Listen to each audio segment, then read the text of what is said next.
Hey guys, thank you for tuning into my presentation. Today we'll be taking a look at the non-tax revenue sources for Jurupa Valley.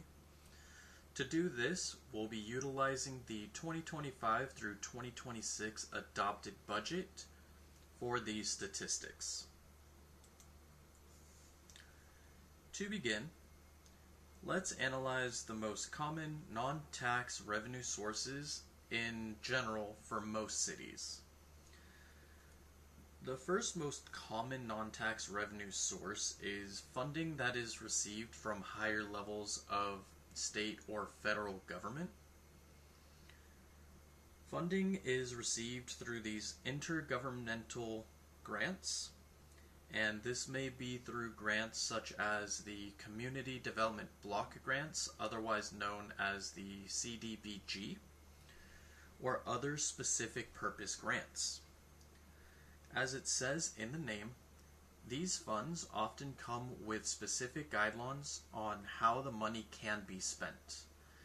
There are also other grants such as the Formula Grant that trickles funds down to lower levels of government through predetermined formulas factoring population, poverty, unemployment rates, and census data to determine just how much the federal governments would be contributing to city levels.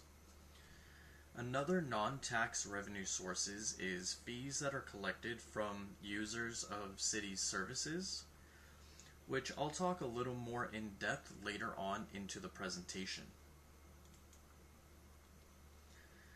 For Jurupa Valley specifically, the top non-tax revenue source is also grants at 13.2% contribution and user charges at 11.2% contribution.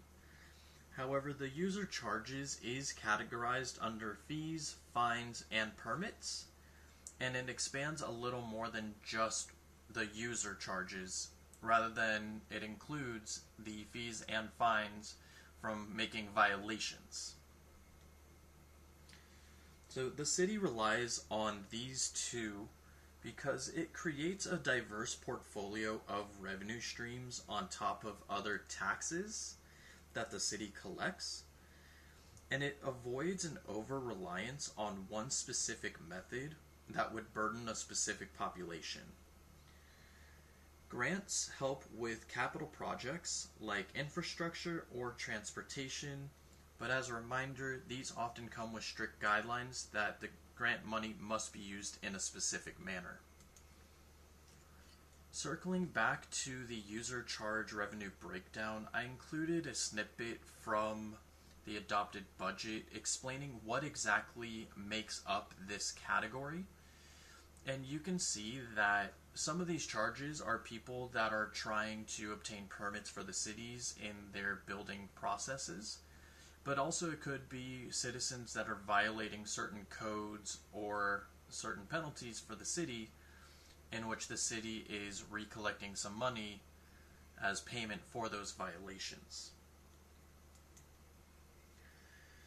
So a recommendation that I would have for the city is, honestly, I wouldn't really make any drastic changes to these revenue sources. However, I would recommend that the city of Jurupa Valley finds more diverse ways to increase the user charges. And I would recommend this because it would be another way of bolstering the general fund, and this would allow for more funding of personal city projects that doesn't have the tight restrictions surrounding them.